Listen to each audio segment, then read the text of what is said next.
Welcome back to another episode of Rock Boys Football. Mike Elko, Texas A&M, working their way through fall camp. Want to dive into a few fascinating storylines that have emerged after the first couple of days of practice. And I think we should preface this conversation with the pads haven't even come on yet. I mean, the bullets are about to get real over the next couple of weeks.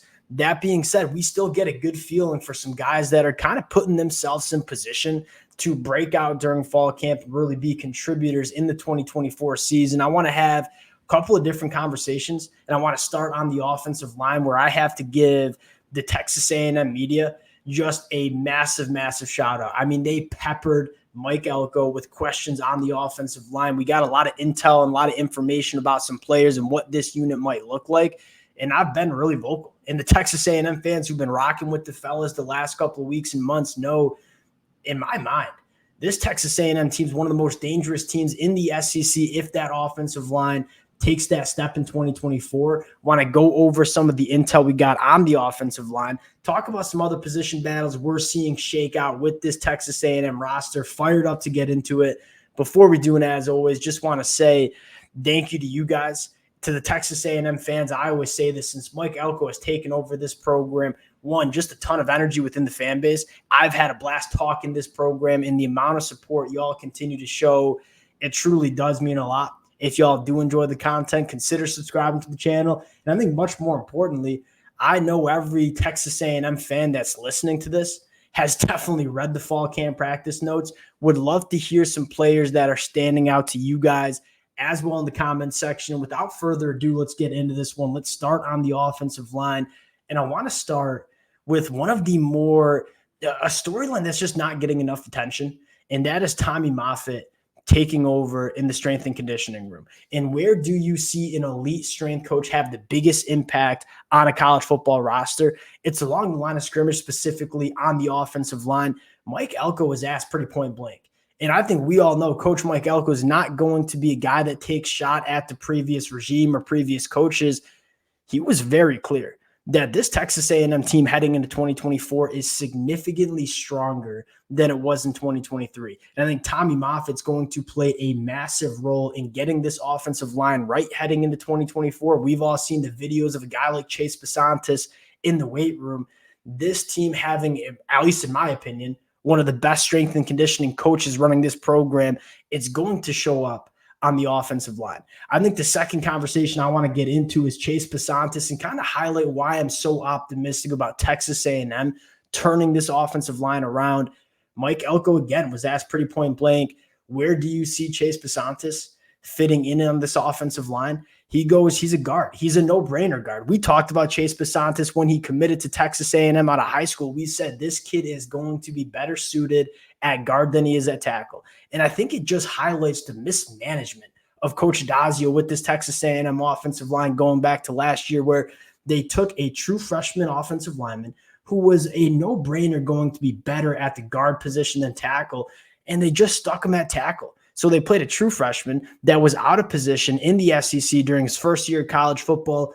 At least in my mind, it just kind of highlights how poorly run this offensive line was over the last couple of years. And I think things are going to change in terms of the management of the offensive line. And you could make the argument that, look, Chase Bisontis had to play tackle because they didn't have any other options. What I would say to that is, this is a Texas A&M football program.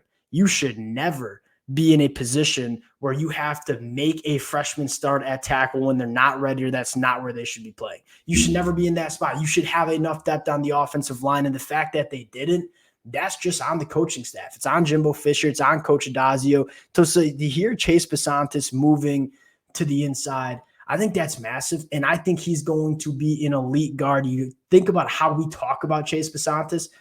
This kid, for lack of better terms, he's a bar-fighting offensive lineman. He wants to put hands on you, and he wants to do what he wants with you physically. He's a guy that I think is athletic enough to operate in space, but you start having the conversation of where is Chase Bisontis best suited. You want to put him at that guard spot, put him in a phone booth, and let him just physically impose his will on opposing defensive linemen. So I think you see much better play from Chase Bisontis, not only because he's going into year 2 as a college football player, but I think more importantly, because he's playing the position where he belongs at. Now, I think the third storyline here is Ruben Fatheree. starting to look like himself again. We talked about Ruben Fothery, 24 months ago as a guy that's an NFL-type offensive tackle. And obviously the injuries and just lack of consistency playing football has kind of stunted that narrative on him. If you can get back to Ruben Fothery that we kind of talked about in 2022 or 2023, that's a massive storyline for Texas A&M, where you look at a Ruben Fothery that's putting it together, a Trey Zune at the left side that we kind of are confident that he could be one of the better tackles in the conference. You look at the Texas A&M tackle spot and say, hey, Trey Zune, Ruben Fothery, we can work with that at the tackle position. And then you look on the inside, you probably have Reed Adams and Chase Bisontis at the guard spot, and then you have a position battle with the Utah transfer that I think they call him Collie, and then Mark Naboo. I would probably lean Mark Naboo Jr. to win out there. I start to see this Texas A&M offensive line and say I'm kind of optimistic about what we're hearing from fall camp in terms of this unit taking a step. The question here is the depth going to be there? Mike Elko talked about that during his press conference. Not only do we need to find our best starting five, but we also have to find 6, 7, 8. Who is going to be the offensive linemen that if we have to make a change or somebody goes down, who's going to be coming in? They have some guys that, I think can be swing players. I look at Cam Dewberry or Demetrius Crownover as two of those guys that I would be surprised if they're starting in the starting five. That being said, you talk about, 6'7", the number 6'7" offensive lineman, guys that can play guard or play tackle, kind of swing around it. That's not a bad group. Now, can we get a little bit more depth? That's kind of what you're looking for the rest of the way for this offensive line. And the last comment I'll make, and I think this is important for a couple of different reasons. What's the best defensive line that Texas A&M is going to play all year? It's going to be their own defensive line that they see in practice. I think that having an elite defensive line is going to elevate this Texas A&M offensive line. And talking about the Texas A&M defensive line, I'm not sure if the Texas A&M fans saw the news. Charles Jagouche, the projected starting left tackle for Notre Dame, he's going to be out with a season-ending injury. And so if you're Texas A&M looking at that week 1 game with your defensive line, that is definitely something that you are looking to do week 1, is get after the quarterback against a Notre Dame offensive line that we already had question marks about. Now we got some more question marks about as they need to go into the depth before the season even starts. A couple other talking points that I want to have kind of early in fall camp. One, the wide receiver position. We've talked extensively about who is going to emerge as that wide receiver 1. And I think the most fascinating conversation is there are maybe 3 to 4 guys that could be the wide receiver 1 within this Texas A&M offense. My personal choice is Noah Thomas. Mike Elko mentioned him by name as a guy that had a really good summer. Is kind of hitting his stride going into year 3. I think from a physically gifted standpoint, Noah Thomas is probably the most talented wide receiver. Now we got to see him put it together going into year 3. Moose Muhammad was also a guy I mentioned. He could be the wide receiver 1. It's not necessarily the prototypical wide receiver 1. He's going to be a guy that probably leads this Texas A&M team in target share, working at that slot. And then he shouted out the tight end position too.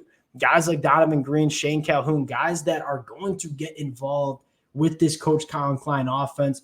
I think the early reports coming out of fall camp are encouraging. And again, the offensive line conversation is what we are all paying attention to the most. But I think a lot of good stuff is coming out of fall camp. And you go to the defensive side of the football, we don't have to talk about the defensive line. I am fully confident this is going to be one of, if not the best unit in college football. The 2 other storylines that we didn't necessarily get to hear from the Mike Elko press conference and haven't gotten a ton of intel yet is how the secondary is going to shake out. We've talked about it. I look at the secondary and say there are so many different names that probably are going to play a lot of football for Texas A&M, but guys that are capable starters. And now the goal for Mike Elko, defensive coaching staff, is to play around with the rotation and say, all right, what is our best 5 to 6 players and how can we get them on the field? Because you got a lot of position versatility. You got a lot of young talent. You got a lot of veteran talent. And I think that second question is who's going to be playing next to Torian York. I still lean Solomon to Shields. But what I'm kind of looking at is we kind of know what Scooby Williams is. And I'll just say this, I'd be surprised if he plays much for Texas A&M at that off-ball linebacker role. What about Jordan Lockhart? What about guys like Damian Sanford? That's kind of what I'm looking at in terms of the depth of the linebacker room. We'll get a better sense of the linebackers once they put on the pads and have to kind of, play a little bit more real football during fall camp. A lot of fun storylines. Again, we say this all the time. Texas A&M fall camp, it's going to be one of the more exciting programs to watch over the next couple of weeks. Appreciate you guys rocking with the fellas. Again, if y'all do enjoy the content, consider subscribing to the channel. Appreciate all the support, and we'll talk to y'all later.